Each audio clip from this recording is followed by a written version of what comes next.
Bonjour à toutes et à tous. Je vous partage une petite actualité du début du mois de janvier sur laquelle je suis tombé par hasard et qui montre clairement le positionnement du faux pape Prévôt Léon XIV par rapport à Vatican II et à sa doctrine pour ceux qui en doutaient. Certains voient en lui un équilibre avec Bergoglio, une sorte de pape modéré, voire avec des affinités traditionnalistes, comme si aujourd'hui on pouvait être catholique sans être complètement et entièrement fidèle à la tradition. Je vous en propose la lecture, le texte est relativement court, puis je ferai un commentaire juste après. Je risque de me répéter un peu, je veux faire la lecture d'une traite pour ne pas l'entrecouper de tous mes commentaires, et après je répéterai certains passages particulièrement choquants. Commençons. Frères et sœurs, bonjour et bienvenue. Après l'année jubilaire durant laquelle nous avons médité sur les mystères de la vie de Jésus, nous entamons une nouvelle série de catéchèses consacrée au Concile Vatican II et à une relecture de ses documents. C'est une précieuse occasion de redécouvrir la beauté et l'importance de cet événement ecclésial. Saint Jean-Paul II, à la fin du jubilé de l'an 2000, déclarait « Je sens plus que jamais le devoir d'indiquer le Concile comme la grande grâce dont l'Église a bénéficié au XXe siècle. » En 2025, nous avons commémoré, parallèlement à l'anniversaire du Concile de Nicée, le 60e anniversaire du Concile Vatican II. Bien que le temps qui nous sépare de cet événement soit relativement court, il est tout aussi vrai que la génération d'évêques, de théologiens et de fidèles de Vatican II n'est plus parmi nous. Aussi, tout en nous sentant appelés à ne pas éteindre sa prophétie et à continuer de chercher les moyens de mettre en œuvre ses enseignements, il sera important de le redécouvrir, non pas par ouï-dire ou à travers les interprétations qui en ont été données, mais en relisant ces documents et en méditant sur leur contenu. En effet, c'est le magistère qui demeure aujourd'hui le phare qui guide le chemin de l'Église. Comme l'a enseigné Benoît XVI, au fil des ans, les documents conciliaires n'ont pas perdu leur actualité, leur enseignement se révèle même particulièrement pertinent au regard des nouvelles exigences de l'Église et de la société actuelle mondialisée. Lorsque le pape Saint Jean XXIII ouvrit le concile le 11 octobre 1962, il le présenta comme l'aube d'un jour de lumière pour toute l'Église. L'œuvre des nombreux pères réunis, issus des églises de tous les continents, ouvrit véritablement la voie à une nouvelle ère ecclésiale. Après une riche réflexion biblique, théologique et liturgique, qui s'étendit sur tout le XXe siècle, le Concile Vatican II redécouvrit le visage de Dieu comme Père, qui, dans le Christ, nous appelle à être ses enfants. Il envisagea l'Église à la lumière du Christ, lumière des nations, comme un mystère de communion et un sacrement d'unité entre Dieu et son peuple. Il initia une importante réforme liturgique en plaçant au centre le mystère du salut et la participation active et consciente de tout le peuple de Dieu. Dans le même temps, il nous a aidés à nous ouvrir au monde et à saisir les changements et les défis de l'ère moderne par le dialogue et la co-responsabilité en tant qu'Église qui souhaite ouvrir ses bras à l'humanité, faire écho aux espérances et aux angoisses des peuples et collaborer à la construction d'une société plus juste et plus fraternelle. Grâce au Concile Vatican II, citation de Saint Paul VI, l'Église se fait parole, l'Église se fait message, l'Église se fait conversation. S'engageant à rechercher la vérité par la voie de l'œcuménisme, du dialogue interreligieux et du dialogue avec les personnes de bonne volonté. Cet esprit, cette disposition intérieure, doivent caractériser notre vie spirituelle et l'action pastorale de l'Église, car nous devons encore pleinement mettre en œuvre la réforme ecclésiale de manière ministérielle. Et face aux défis d'aujourd'hui, nous sommes appelés à demeurer des interprètes attentifs, des signes des temps, des héros joyeux de l'Évangile, des témoins courageux de justice et de paix. Monseigneur Albino Luciani, futur pape Jean-Paul Ier, alors évêque de Vittorio Veneto, écrivait prophétiquement au début du concile, citation, « Comme toujours il est nécessaire de créer non pas tant des organismes, des méthodes ou des structures, mais une sainteté plus profonde et plus répandue. Il se peut que les excellents et abondants fruits d'un concile se manifestent des siècles plus tard et mûrissent au prix d'un travail acharné pour surmonter les conflits et les situations difficiles. » Fin de citation. Redécouvrir le concile nous aide donc, comme l'a déclaré le pape François, à redonner la primauté à Dieu, à l'essentiel, à une église folle d'amour pour son Seigneur et pour tous les hommes aimés par lui. Frères et sœurs, les paroles de saint Paul VI au père conciliaire à la fin de leurs travaux demeurent pour nous un principe directeur aujourd'hui. Il affirmait que le temps était venu de partir, de quitter l'assemblée conciliaire pour aller à la rencontre de l'humanité et lui apporter la bonne nouvelle de l'évangile, conscient d'avoir vécu un temps de grâce où passé, présent et futur se condensaient. Le passé, citation, le passé car c'est ici réuni l'Église du Christ avec sa tradition, son histoire, ses conciles, ses docteurs, ses saints. Le présent, car nous nous quittons pour aller vers le monde d'aujourd'hui, avec ses misères, ses douleurs, ses péchés, mais aussi ses prodigieuses réussites, ses valeurs, ses vertus.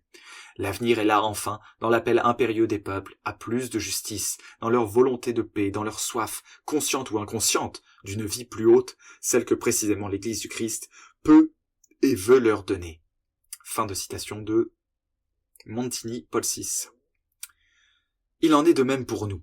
En nous penchant sur les documents du Concile Vatican II et en redécouvrant leur portée prophétique et leur pertinence, nous embrassons la riche tradition de la vie de l'Église et simultanément nous interrogeons le présent et renouvelons la joie d'aller à la rencontre du monde pour lui apporter l'évangile du royaume de Dieu, un royaume d'amour, de justice et de paix. Fin de cet horrible texte anticatholique. Chaque ligne porte son lot de scandales et de blasphèmes, mais je vais en reprendre seulement quelques-unes dans mon commentaire. Déjà, observons pour ceux qui l'ignoraient que Roncalli Jean XXIII, Montini Paul VI et Wojtyla Jean-Paul II ont tous été canonisés. On peut déjà sourire de l'étrangeté de la chose, qui a même soulevé des récriminations au sein de l'église moderniste elle-même, je vous mettrai un lien dans la description. Mais au-delà de ça, il faut rappeler à tous ceux qui critiquent ces papes, tout en les reconnaissant comme papes, que la canonisation est un acte qui relève du magistère exceptionnel, dont l'infaillibilité n'est pas remise en question, même par les modernistes. Il faudrait donc admettre que ces hommes, malgré leurs erreurs manifestes et les nombreuses problématiques qui les entourent, notamment dans leur parcours d'avant Vatican II, sous Pie XII pour la plupart, mais même après, seraient l'élite de la chrétienté. Soyons clairs, cela a pour effet de valider l'enseignement de ces usurpateurs aux yeux des fidèles. Ces canonisations sont noyées sous un nombre extraordinaire de béatifications et de canonisations, presque 2500 pour Bergoglio. On est dans la droite ligne du « on va tous au paradis, tout le monde est saint ». Selon le texte, Vatican II est la grande grâce du XXe siècle. Il porte une prophétie et il porte des enseignements qui s'adaptent parfaitement aux nouvelles exigences de l'Église et de la société mondialisée. On se demande bien comment et quand l'Église a eu de nouvelles exigences. N'est-ce pas plutôt Vatican II qui en a imposé de nouvelles correspondant à celles de cette société mondialisée? Le texte parle également du fait d'aller vers les peuples, vers tous nos frères pour évangéliser, mais c'est la mission qu'a toujours eue l'Église. Elle n'a pas de nouvelles exigences par rapport à ça. Toutes les nouvelles exigences, elles viennent de Vatican II et elles ne viennent que des hommes qui ont institué Vatican II, pas de Dieu. Il n'est pas ici question de dépôt de la foi, de combattre toutes les croyances opposées à la foi catholique qui pullulent à travers le monde comme l'athéisme, le rationalisme, l'islam, le protestantisme et tant d'autres. Il est intéressant de noter la remarque sur le magistère qui guide le chemin de l'Église. Elle suggère subtilement que c'est le magistère qui définit le nouveau chemin à suivre, à découvrir tous ensemble dans un merveilleux avenir œcuménique, alors que l'on devrait insister très clairement sur le fait que le magistère n'a pour but que de nous garder dans le droit chemin, celui qui a toujours été gardé par l'Église, et de nous éviter de nous en écarter par mégarde. Puis on apprend que l'Église est dans une nouvelle ère ecclésiale après avoir redécouvert le visage de Dieu comme Père. Quel scandale! Faut-il préciser que l'on ne peut redécouvrir quelque chose si on ne l'a pas d'abord perdu de vue? Voilà comment on accuse indirectement l'Église d'avoir erré. Ensuite, elle a initié une réforme liturgique focalisée sur le mystère du salut et de la participation consciente du peuple de Dieu. Traduction, la liturgie a été modifiée pour accueillir tout le monde, car tout le monde sera sauvé, même ceux qui méprisent la foi catholique et le Christ. L'Église s'engage à chercher la vérité par l'œcuménisme. Est-ce qu'on peut être plus clair? Monsieur Prévost, qui prétend être un pape, nous dit qu'il recherche la vérité en dehors de l'Église catholique. Comment ne peut-on pas comprendre qu'il y a là une apostasie complète du catholicisme? Mais tout ça n'est qu'une disposition intérieure qui doit poursuivre sa route, car il reste encore de grands changements ecclésiastiques et ministériels à faire qui nous aideront à redonner la primauté à Dieu. Les mots de Montini Paul VI n'avaient pourtant pas le même écho lorsqu'il demandait aux humanistes de reconnaître, lors de son discours de clôture de Vatican II du 7 décembre 1965, que les modernistes, qui se faisaient passer pour les catholiques, avaient eux aussi le culte de l'homme. En bref, ce texte est un rappel à tous que le chemin a toujours été le même depuis Vatican II, porté par tous les faux papes qui se sont succédés. Le but est de changer l'Église de fond en comble, absolument pas de garder le dépôt intact. Prévost piétine impunément l'Église en laissant entendre qu'elle n'était pas consciente des enjeux de son temps, qu'elle n'était pas assez fraternelle ni tolérante, qu'elle croyait à tort détenir la vérité alors qu'elle aurait dû la chercher chez ses détracteurs, qu'elle ne rendait pas assez honneur à Dieu, même qu'elle avait oublié son visage de père, qu'elle ne s'envisageait pas elle-même à la lumière du Christ, etc., etc. Autant dire que l'Église avait complètement sombré dans l'erreur avant que Vatican II ne l'en sorte. Voilà la foi de Vatican II. On ne peut pas reconnaître à la fois l'Église d'avant Vatican II et celle de Vatican II. Elles se renient mutuellement. L'une, franchement, par des anathèmes clairs et sans compromis, et l'autre de façon détournée, masquée, en utilisant des mots trompeurs. Ce texte est aussi un très bon exemple du double discours, de la façon dont on peut avoir l'air de vanter l'Église tout en lui marchant dessus et en niant tout son héritage. Certains argumenteront peut-être que le contenu de ce texte est chrétien, qu'on y parle de Dieu, qu'on y parle du Christ, qu'on y parle de fraternité, qu'on y parle d'évangile, qu'on y parle même d'embrasser la tradition et l'héritage. Mais il faut savoir lire entre les lignes, et j'ai envie de dire, même pas lire entre les lignes, parce qu'il est clairement exprimé que l'Église a de nouvelles exigences, qu'elle a changé, qu'elle doit embrasser les changements, qu'elle doit voir les signes des temps pour se transformer et entamer de nouveaux changements ministériels, ecclésiastiques, qu'elle est dans une nouvelle ère.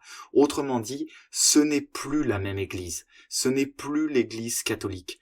L'Église catholique, historique, bimillénaire, n'a jamais au grand jamais prétendu changer d'ère ecclésiastique, avoir créé une nouveauté. Au contraire, même les grands conciles comme le concile de Trente n'ont jamais prétendu apporter des nouveautés ou changer d'ère. Elles prétendaient revenir à la base du dépôt de la foi.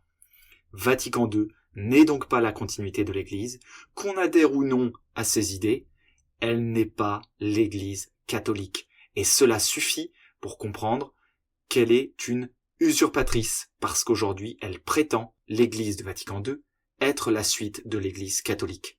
Et je m'arrêterai là. Je mets les liens dans la description. Merci pour votre écoute.